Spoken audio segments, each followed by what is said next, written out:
Well, thanks for tuning in. And as promised, I've got someone else besides it's not just me being a talking head up here. This is Bill Gaylord of the Gaylord Hanson team of Cross Country Mortgage. CrossFit Mortgage. Crosswind Mortgage. No, Cross Country Mortgage. Cross Country Mortgage Yes. now. So Bill and I have known each other for years, and they've done a ton of loans for me.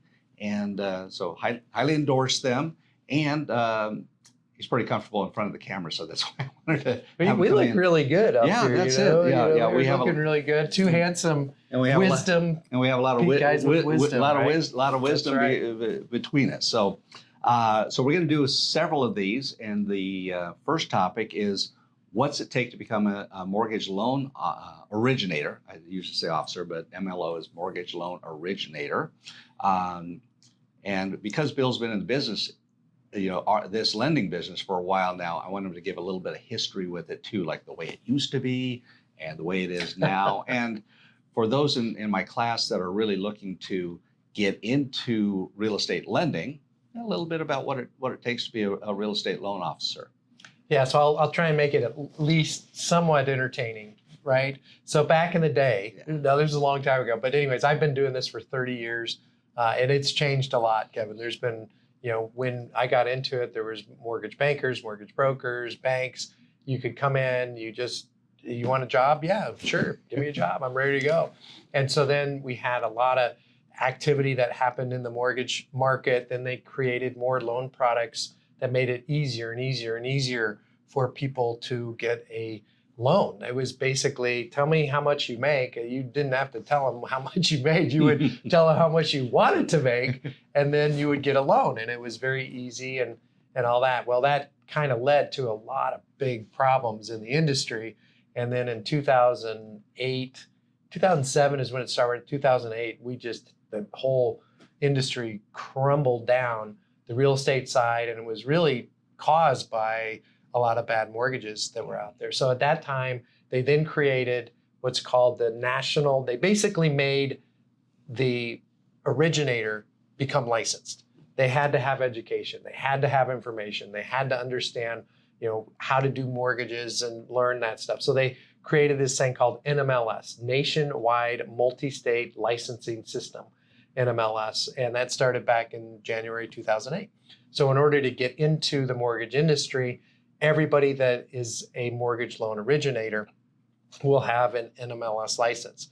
There's a couple of different ways to do it. So there's being employed at a bank, like a Wells Fargo, a Bank of America, Chase, one of those. You would still have an NMLS license, but you don't have the same type of testing to be an MLO. They have their own internal training. They're overseen by the federal government, federal charter. So it falls under a different category.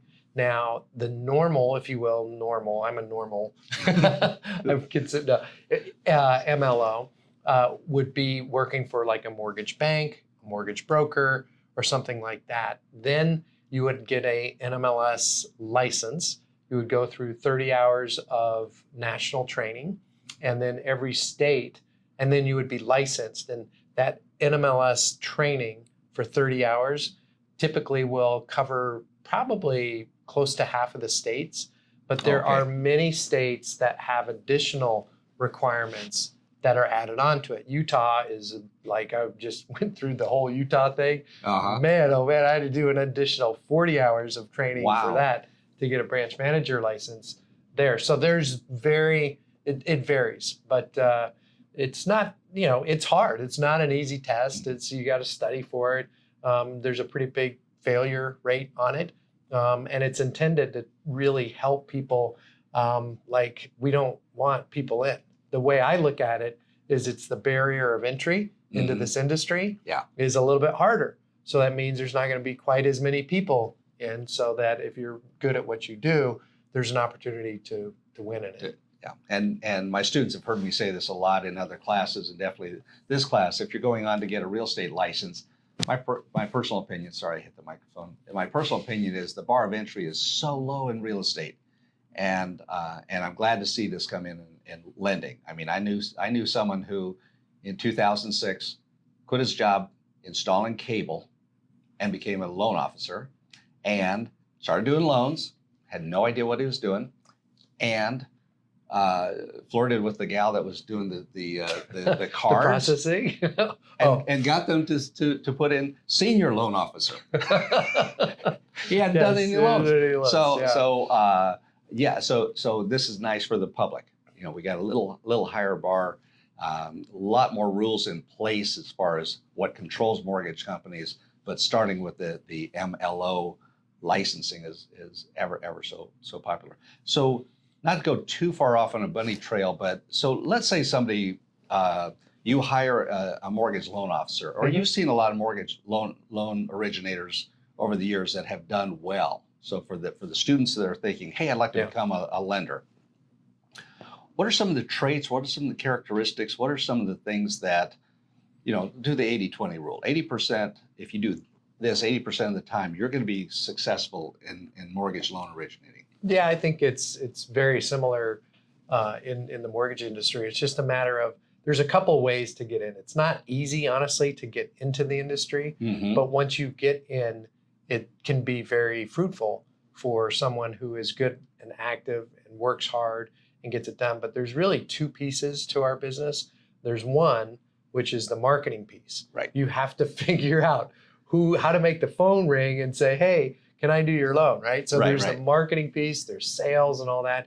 And then there's actually knowing how to do a loan. Right. And so getting into the industry, my recommendation would be to be mentored, right, or get into a team or a company, you know, somebody that needs an assistant to learn it.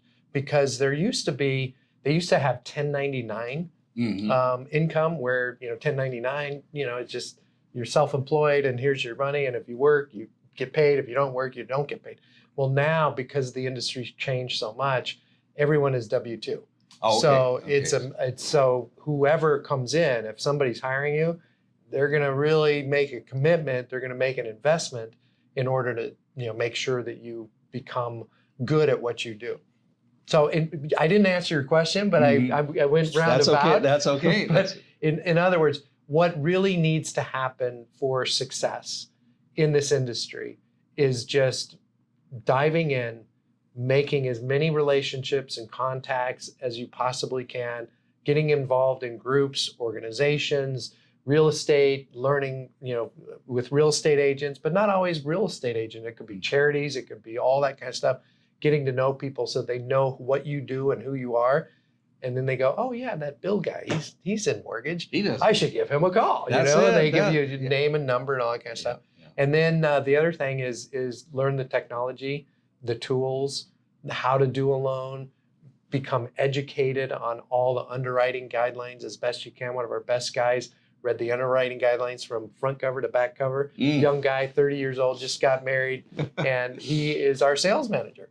And he just did it, and it's like 2,100 pages long. That's and constantly Not for me. and constantly changing. So I guess the bottom line, guys and gals, is that you know, this is a sales position, just like real estate is a sales position. So this is a sales position with a different skill set.